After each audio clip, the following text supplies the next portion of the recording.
invite the... Yes. So now we'll shift to the bout number 5. We would like to invite Dr. Atul Parikh, Dr. Gyanendra Singh, and Dr. Mustu as the moderator. I would like to request Dr. Atul Bhai to kindly introduce chairpeople. Atul Bhai is there? Chairpersons are Dr. Shalin Thakur, Dr. Dinesh Raj, Dr. Alap Patel. Chairpersons, please go ahead and introduce the speakers and ask them to speak on the topic. Please go ahead. Good evening, everybody. I am Dr. Shalin Thakur. It is my honor to introduce Dr. Praful Kelkar. Shalin Bhai. Yes, can you hear me? Yes, Shalin Bhai, yes, Shalin Bhai, you are audible. Yeah. It is my honor to introduce Dr. Professor Praful Kelkar. I know him since when I was student in the Institute of Cardiology, BJMC. And I was quite impressed with his enthusiasm. I would say that he is a very lively person. He is a chief interventional cardiologist, Asian ordination, vast experience he has in all types of cardiology procedures. And I would invite him to talk about the topic on the heart failure. Well, thank you, Dr. Shalin, for that kind introduction. I am indeed lively. And the thing is, let me just start sharing my screen. And good evening to all people out here. Arnie at Cardicon, yeah. Can you guys see everybody see my screen? Yeah. So actually, this is a no contest debate why Arnie would be a game changer. But let us debate it because there are not one but two opponents and both cardiologists. Well, Arnie today belongs to the Fantastic Four. Yeah, it's a class 1 recommendation. Why? Because these 4 agents save lives, as also, these 4 agents save lives without adding risks. Then why one would want to use second-class agents, ACE inhibitors and the dihydrogen nitrate combo, unless one has cost concerns. Again, don't confuse this with cost effectivity, safety concerns, and because my worthy opponents are unfamiliar with Arnie or ignorant about Arnie. Yes, they are afraid about the side effects. Add to that, our patient has got an eGFR of 38 ml per minute. But if I were to remind you, even in the Paradigm heart failure trial, the exclusion criteria was an eGFR less than 30 ml. So why are you really worried about Arnie here? A gentle reminder to you both that by not attempting to initiate or escalate Arnie in this eligible, very sick patient, you are decreasing her chances of survival and quality of life, as also you are increasing her recurrent hospitalization and not improving her symptoms. So as far as the combo is concerned, there is no clear evidence for this combo based on a very small trial, that too in men, in Baba Adam ke Jamane ke, as I would like to call it, in 1986, with a background therapy of just DIG and diuretic. If at all the second trial, the Afro-American HEF trial, was a reasonable trial on the basis of which this combo made it to the guidelines. But it is exclusively meant for self-identified Black patients. And that's where it gets a class 2A recommendation and worth using if at all. But Apno patient, she is not Blake, no. She is Maniben from Ahmedabad. And you want to use it in her? No way. So looking at the safety of this agent, which you are concerned about, dangerously elevated serum creatinine in this trial, more than 2.5 milligram, as well as dangerously elevated serum potassium, significantly less in the Arnie arm. Cough, again, what you're worried about, significantly less, again in the Arnie arm. And angioedema, which can be a matter of concern, however, though numerically higher, not at all significant compared to the enalapril arm. Yes, hypotension was significant because after all, it is a powerful agent. And symptomatic hypotension was more, but discontinuation due to hypertension, not at all significant, 0.9 versus 0.7. And hospitalization for hypertension, surprisingly, in fact, is lower in the Arnie arm than in the enalapril arm. So again, patients with hypertension benefited similarly for the primary endpoint with ARNI as compared to those without a hypotensive event. And mind you, this is a blinded trial, right? So both arms you are taking into account. And managing hypertension is pretty much simple. If you're able to manage hypertension with ACE inhibitors in heart failure, reassurance works. Somehow the symptoms go away later on. Reduced dose of the usual suspects, diuretics and other vasodilators like nitrates, nicorandil, calcium antagonists, all non-disease modifying agents. You better reduce them or stop them. Identify and treat any hypovolemia in the patients, as you always do. And temporary discontinuation, if at all is necessary. Permanent discontinuation of the therapy is usually not required. And for our patient who has got a CKD underlying, actually there is a 21% reduction in the composite of CV death and heart failure hospitalization, very similar to those patients who do not have underlying CKD, p-value for interaction being not significant. And look at this, so elegantly shown in the course of the trial that ARNI slowed, shown in blue, slowed the rate of decrease in eGFR compared to enalapril. In both arms, you're going to get a decline in eGFR, but less so with ARNI. And recommendations for RAS usage, meaning when there is a subtle changes in creatinine. Who better than you, Dr. Abhishek, that you know how to modify the ARNI dosages or RAS dosages. Only if there is severe renal dysfunction, eGFR less than 20, do you want to stop it. And for an eGFR even less than 30, in the 20 to 30 range, you can start low dose and then up titrate. So familiarity with the trial, largest clinical trial, 10,000 plus patients screened from 1,000 centers in 47 countries with good background therapy, as you can see. And what do you see? An impressive, never before seen in the last 2 decades, a 20% reduction in the composite of cardiovascular death and heart failure hospitalization, impressive p-value going into so many zeros post the decimal place, and early separation of the curves. And this is the comparator arm being enalapril. So ARNI keeps patients alive, both all-cause mortality as well as CV deaths reduced and hospitalizations reduced. And not only that, it doubles the benefit that you would have got with an enalapril in this patient in terms of benefit on the reduction in cardiovascular mortality, as you can see, because the comparator arm is not a placebo, it is enalapril. And it importantly improves significantly the quality of life in these patients. As you can see here, based on the Kansas City Cardiomyopathy questionnaire filled by the patient and not by the adjudicated by the physician, improvement across all domains as early as 8 months, with maximum improvement seen in household chores and even sexual relationships. And this was sustained over the next 26 months. So you've got quality improvement also. You might argue that patients in paradigm heart failure predominantly had mild symptoms, NYHA class 1 and 2. Class 3 and 4, there was, of course, a significant interaction there with the p-value being 0.03. But today we have, for all kinds of patients, a host of trials since 2014 when ARNI got introduced, including the Pioneer and Transition, where it is being used in acute heart failure, and the real-world data. Real-world data now here, interestingly, for acute heart failure, for patients on mechanical support, patients in cardiogenic shock, also ARNI usage. And in this particular Korean study, it is regardless of the initial renal function, with ongoing kidney injury taking place in 76% of the patients. They were only 23.5% suffered persistent renal failure. So what are you worried about? Today, ARNI is recommended as a first. Your time is over, sir. Just last slide.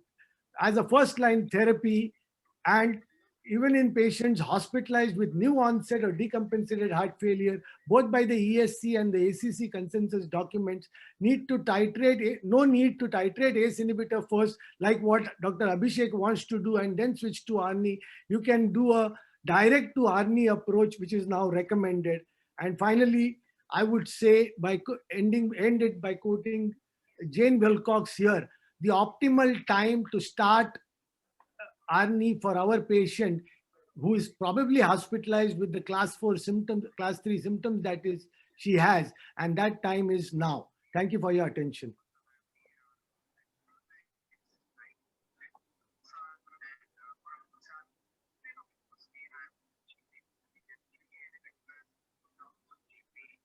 Shalin bhai, kindly introduce the next speaker.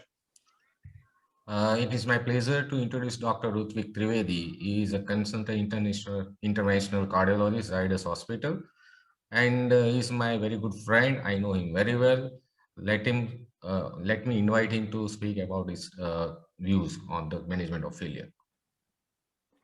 Yeah, good evening, everyone. Can I have sharing right, please? Yeah.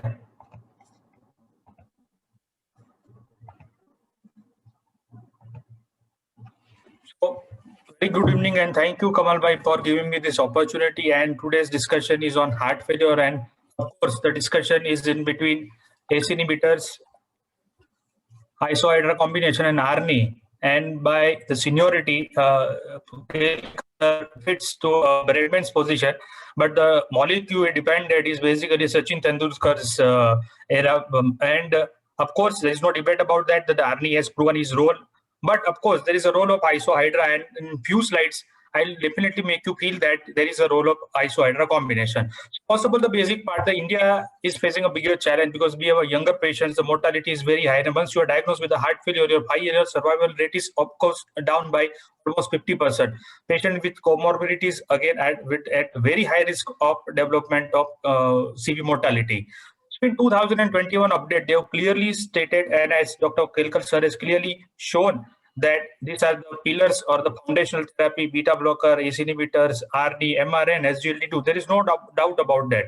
So why are we discussing? Because there are professional guidelines which are available, but in the professional guidelines and in trials, they have not covered few patients. And in that few conditions, we have to use our clinical acumen and start the therapy. So our case is 65-year-old female. She had a normal QRS duration and the normal coronary. She is in NYHA class 3 with HFrEF, that is ejection fraction is 25% and creatinine 1.5 and GFR is 38. The patient is on digitalis, beta blocker, diuretics and SGLT2 inhibitor. So when the guidelines are not clear, are we going to have this blinded approach? Of course not. In 2021, in the guidelines also, they have mentioned certain principles. And look at the principles. The first principle, of course, guideline-directed medical therapy has to be there. They are in the targeted doses, but the volume status management is, of course, important, and tolerability and side effect depend on how and when you are starting your therapy. So in our case, there are some missing data and points to ponder. First of all, the patient is NYHA class 3. So whether it is a stable heart failure or a patient has just recovered from the acute decompensated heart failure, there is a very thin line between class 3 and ambulatory class 4 patients. So the clinical history is again very much important, and these are very fragile patients. Diuretic dosage requirement is not mentioned. So whether if the patient is on a very high dose of diuretic, as he clearly mentioned that you have to reduce the dose because the event of hypotension can occur. Pressure recordings are important. Patient is on SGLT2 already. Whether we are planning to add MR in this case because there is a risk of hyperkalemia, what is the risk of AKI, that we have to consider. Cost is of course important, whether the patient is able to visit your clinic, because if he is staying too far away and the complications is mentioned, then the chances of non-compliance is going to increase. So starting with the data, sir has clearly shown that this trial of Paradigm HF, there is a 20% reduction in CV death and 21% reduction in the hospitalization of the heart failure. But let us take a deep dive into the trial. 10,500 patients were included, and there was a single blind run of around 8 weeks. And during that 8 weeks, what has happened? So, exclusion criteria in the trial was a symptomatic hypotension at the visit 1, that is less than 100. But on visit 3 and visit 5, the hypotension develops, they have excluded the patient. The same way eGFR of less than 30, they were excluded right from the beginning. But at visit 3 and visit 5, the GFR goes down, or there is a 25% decline in the GFR, they've excluded the patients. The same way serum potassium level were 5.2 at visit 1, but if it rises to 5.4, they have removed. So at visit 3 and visit 5, the creatinine potassium goes up, they have removed. So generally we follow a cutoff criteria of 5.5, but here they have selected the safest present. So during the single blind run, almost 1,100 patients were out. So 11% patients were already excluded from the trial. So 591 from the enalapril arm and 547 from the ARNI arm. So they were already out by the time the trial has begun. What is the demographic profile of the patient? So NYHA class 3 patients were only 23%. So not a big class of patients were in the trial. MRA usage was 54%. Indian patients were only 660 and NOHA class 1. So that was the biggest, I think, flaw, and somebody has criticized this trial because the NOHA class 1 patients were also included. That was 5%. Now again, a slide shown by sir that in NOHA class 1 and 2, stable heart failure, there is a definite benefit. But that benefit is not replicated in patients who are in NOHA class 3 and 4. Hypotension events, sir has clearly mentioned it is 14%, which is symptomatic, and 9% in enalapril arm. So both RAS inhibition therapy has given a hypotension event of almost 25%. And of course, not to forget, there were 11% complications that has already occurred in the single blind run. Hypotension events with ARNI is higher than enalapril, and total event, as I mentioned, becomes now 25% compared with in combination with ARNI and ACE inhibitors, and total event becomes 35. So it is important to have blood pressure recording before starting your therapy. Coming to acutely decompensated patients with pioneer HF, all the patients were just stabilized. They have no diuretic vasodilators, they have no inotropes, or their IV diuretics have stopped. They have included in the trial. This trial was not meant for clinical outcome. They only showed that the anti-pro-BNP decreases, but 50% increase in the diuretic doses were noted in valsartan, scaputal drug, and also in the enalapril. So what happens here is that even though you start the therapy, there are fair chances that your diuretic doses may go up. Safety part, hypotension event, if you look, it has occurred in both the arms. If you take in consideration, it occurs in around 25%. So what happened in Paradigm HF, same occurred in the Pioneer HF. So with the SGLT2 already on, and with the diuretic doses, and the patient in NOHA class 3, of course, you are going to give a very high dosage to stabilize the patient. So in that condition, all the complications are very high. In the Paragon HF, it was a trial for the heart failure with preserved ejection fraction. The hypotension events were very high. Same way, now the patient is on SGLT2, and in SGLT2 data, only how many patients were from India? It is only 220 patients. How many patients were in NOHA class 3? Only 31% of the patients. How many patients were taking ARNI? Only 11% of the patients. What happened? And at the end, that whether the patient is taking ARNI or not ARNI, you'll get the best result with the dapagliflozin. In a subgroup analysis of dapagliflozin in the DAPA-HF trial also, NOHA class 3 and 4 patients were not having that much benefit, the benefit they have in NOHA class 1 and 2. So there was no significant benefit in NOHA class 3 and 4 patients. The same thing has happened in Emperor reduced study. The Indian patients are only 221. NOHA class 3 patients again underrepresented, that is 24%. ARNI usage was around 18%. Whether the patients on ARNI or not, empagliflozin has shown the benefit. So patient is already on SGLT2 inhibitor. Patient is in NOHA class 3, and in these patients, if the diuretics are on top, chances of all the events are very. Now, are we going to add MRA in this patient? Because MRA in a REL study, there were 69% of the patients were in NOHA class 3 patients, and it has shown 35% reduction in the mortality. The numbers to need NNT is on. Yeah, so give me a few minutes. It's 20 for MRA versus 35 around for the ARNI group.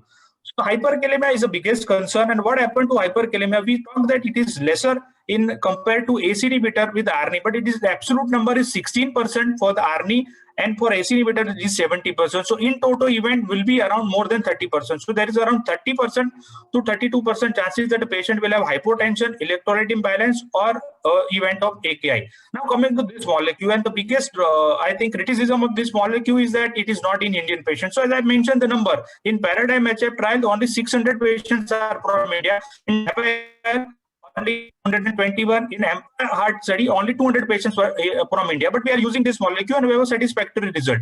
So if you look at the characteristics of a patient, 96% were of NOHA class 3, and they also had mortality reduction, hospitalization for the heart failure reduction, and the improved in the quality of life. What we get, the benefit starts as early as 6 months, and there is 43% reduction in overall survival rate, which is noted. So coming to end my talk, so guideline-directed medical therapy are of course important. All the patients should be on a targeted doses, but the cost and comorbidities are the important barriers. What we are getting in NOHA class 3 patients, that benefit is not replicated by ARNI in our case, and there are no safety data. The patient is already taking ARNI. All the trials with SGLT2 inhibitors, patients were taking ARNI, but reverse one is not there. So if your patient is taking SGLT ARNI and you add SGLT2, the trials were there. But if your patient is taking SGLT2 and you are giving ARNI, that safety data is not there. But what we achieve with that is an incidence of hypotension, which is very high, 35%, electrolyte imbalance of 32. So in given scenario, I will add this iso hydralazine combination, make sure that the diuretic dosage goes down, the NOH status improves, the eGFR remains static. And then, of course, once the patient becomes stable, I'll start with the ARNI. But at this point, I will be considering iso hydra combination first. Thank you.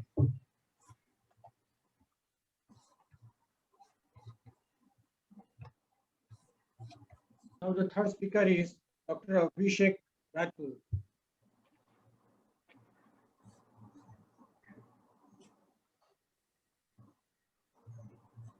Your sir for giving an opportunity. Things were already complicated when you have to fight against the thoughts of someone like Dr. Kelkar, and now ACC is giving the recommendation just a couple of days before you have to present the case. So, but still, I have a couple of my points, although many of them are covered by Dr. Rutvik. Still, I would like to defend myself reasonably well, I guess. So, again, let's not go again into detail. We have a 65-year-old lady, non-ischemic cardiomyopathy, normal QRS complex, and she's on digoxin, diuretics, and SGLT2 inhibitor on top of the beta blocker. So first of all, how I interpret this information now is in the current era, digoxin is used only for those patients who are on a borderline blood pressure. Still, you want to control the heart rate, or the patient has a LV dysfunction with atrial fibrillation. And now this patient has a borderline renal function, which is either cardiorenal syndrome or inherent CKD. Concerns are the hypotension, which is going to give you symptoms of hypertension as well as acceleration of the incidence of having AKI.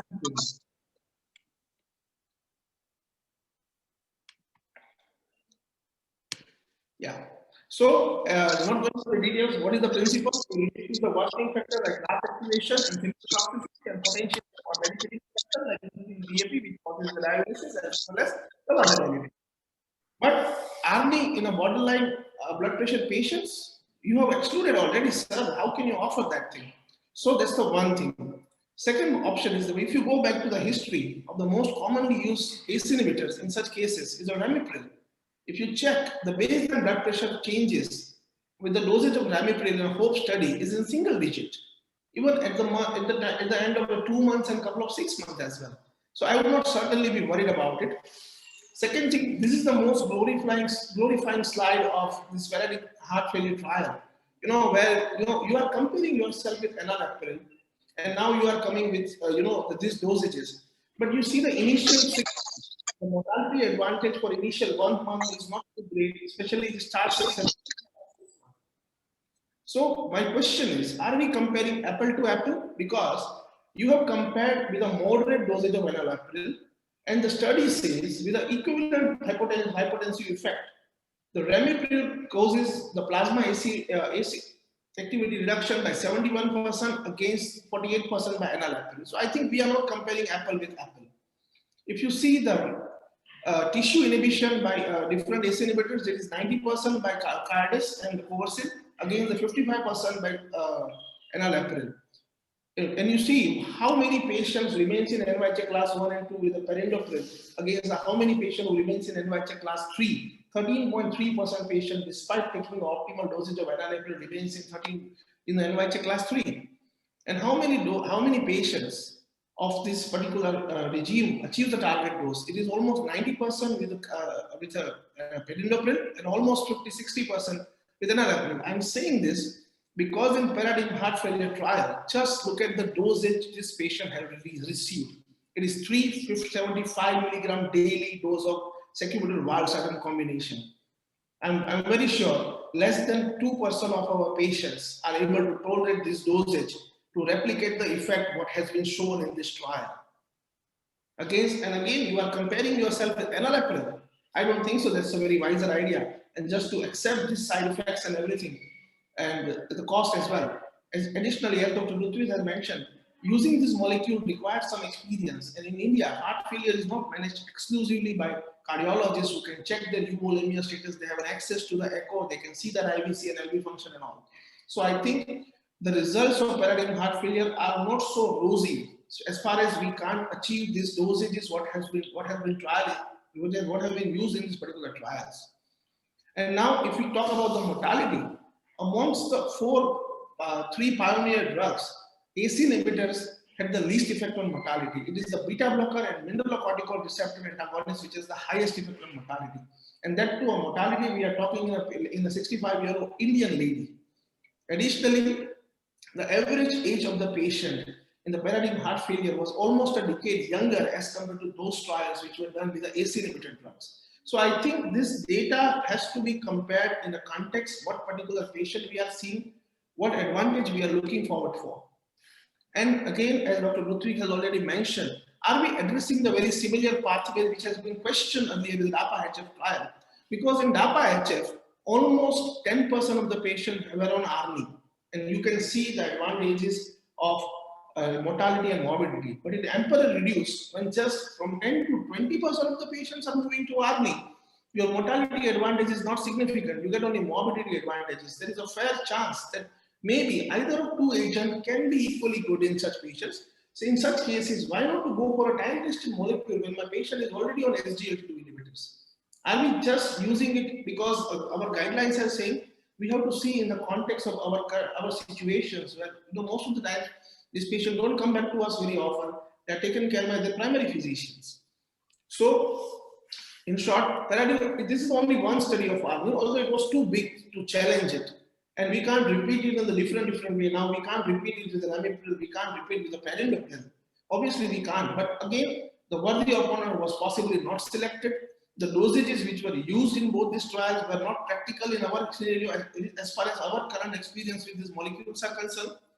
So I still recommend that most appropriate way to use ARNI, the way it was used in paradigm heart failure patients, using those patients who are refractory, having a refractory symptoms while being on AC inhibitors. So I personally feel the best approach is to start with your standard therapy. If your patient is still symptomatic, certainly offer them ARNI. There's no doubt about it. And as far as the question about hydrolysine and isosorbate combination, I think in the context, I agree, you might have benefit of hypokalemia, you might have benefit of the decline in renal function, come on, but you are using the two potent hypotensive agents. I don't think so. And Dr. Prafulla Kelkar has again discussed in detail about the scientific evidences which is going against, especially in the Indian population, how isoleucine might not be the first choice to go ahead. Certainly, I would consider that if on AC inhibitor therapy, my patient finds a decline in the renal function, I don't mind to offer them hydrolysine with isosorbide. But yes, my first choice with the available data in the Indian context of the practice, I would certainly offer them the time-tested molecule because the mortality separates in the later date, not initially. If my patient remains asymptomatic or rather in NYHA class 1 or 2, I would not mind to continue to this patient to be on AC inhibitor therapy. Thank you very much, sir.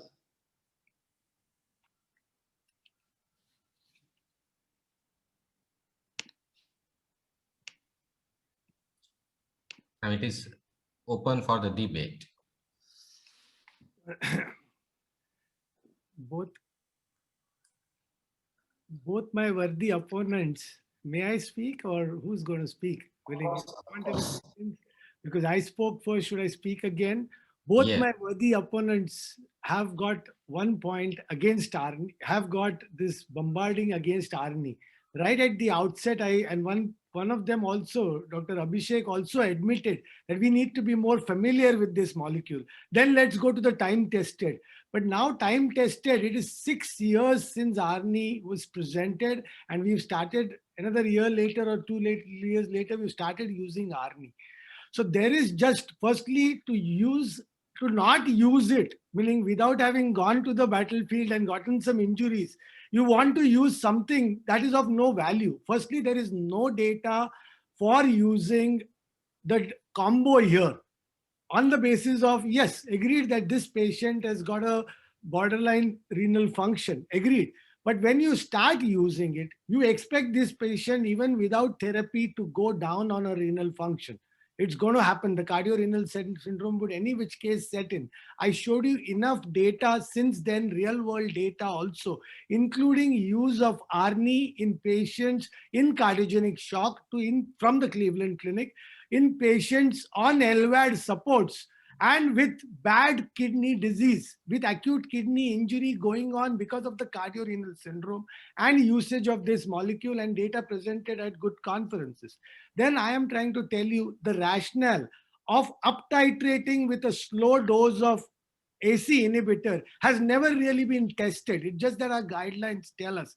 Look at the Atlas trial with valsartan probably, and the HEAL trial, and all these places. There was never an incremental benefit shown with up-titration of doses, the same way like it was shown in ARNI. Now you look at in this comparator arm trial, hypotension events also. Whenever you've got hypotension events also, you take the total hypotension events in the enalapril arm and the ARNI arm and compare it with ones who haven't got hypotension. The same benefit that is there for the whole trial, the same hazard ratio of 0.80 or whatever it is for the primary composite is seen with ARNI. Yes.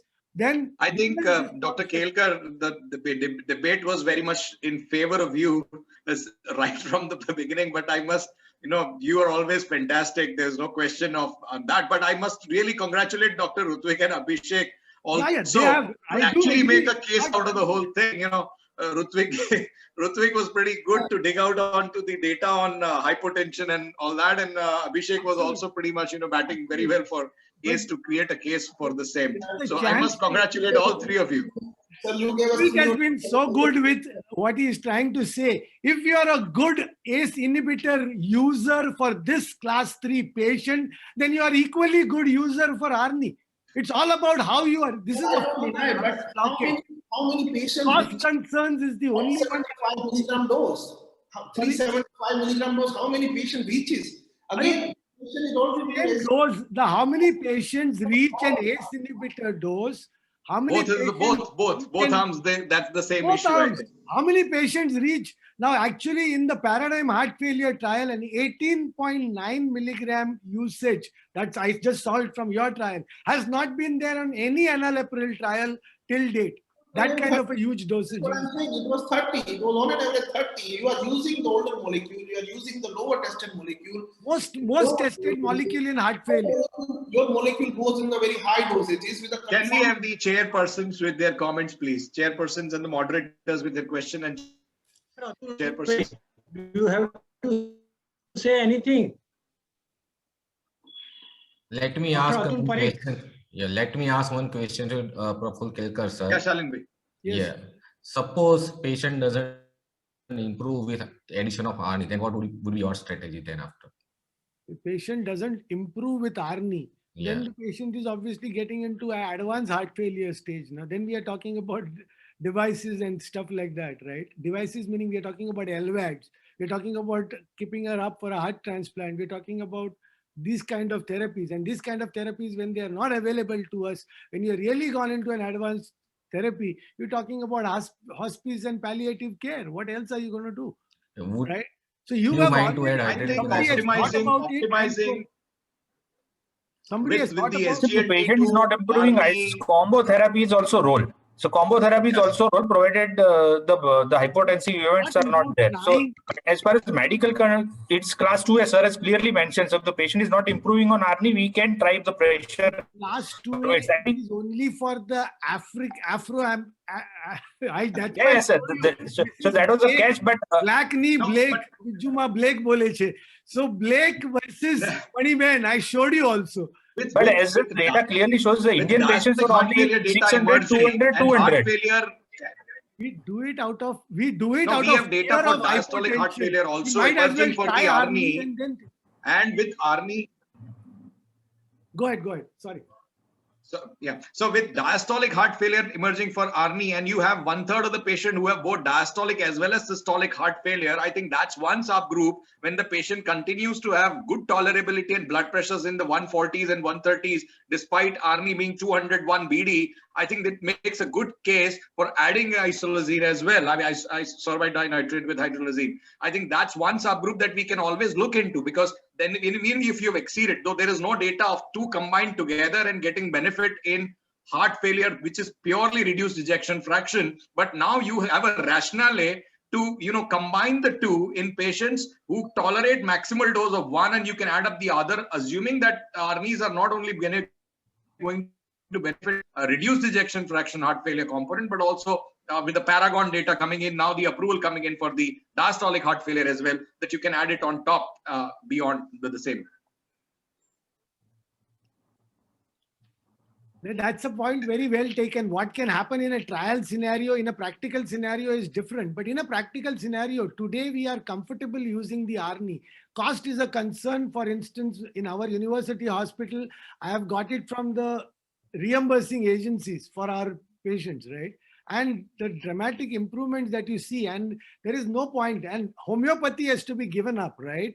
For hypotension or whatever it be. You tell me how many patients do you see on Ramipril 10 milligram OD, or for that matter, a 5 milligram also. 1.25 dosage is available in our country. We are under a false notion that we are doing good for the patient.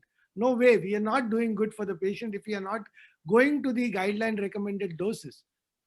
Well, I happen to be the guidelines committee chairman for the country. Maybe I should, meaning an update is going to come up where initially when they were written first, ARNI did not get as much of an importance, but we will have to take all these points into consideration, that the data of paradigm heart failure is not generalizable. That's perfectly agreed. But today there are trials that are conducted today from Pioneer itself. You got patients with de novo heart failure and transition. De novo heart failure, ejection fraction improvement has been shown, 9% EF improvement at the end of, this is Januji's data from Sir, I would improve it. All these trials. A lot of our patients have reversible causes of heart failure. Many times when the patient is decompensated, you don't do anything, just keep the patient compensated with the euvolemia. The French-Starling mechanisms changes and the reversibility starts. I would disagree that reversibility is absolutely something related to the molecule. Personally, heart failure reversibility, if you can address the etiology, or etiology is reversible, or third thing, if you are keeping the patient compensated. Totally agree about that on its own it may recover. But here we are talking about Pioneer heart failure, or we're talking about evaluate and prove it. Over there, it is a randomized comparison, right? And that's when you're seeing between the enalapril arm versus this arm, and you're showing that the ejection fractions are improving, right? Or maybe in the other trials, it wasn't, but prove it as well as evaluate heart failure trials, both these trials, where it was basically to look at the mechanistic implications of ARNI. And that is there, that data is also there with ACE inhibitors, beta blockers. Remodeling does occur with both the molecules. I think we are going behind the clock, so it's better to stop it. Thank you so much. It was a pleasure. Wonderful discussion. Thank you so much. Thank you very much. Thank you, sir. Yes. Thank you. Thank you, Shalin Bhai. Thank you, Atul Bhai. Thank you, Mustu. Thank you, Shalin Bhai.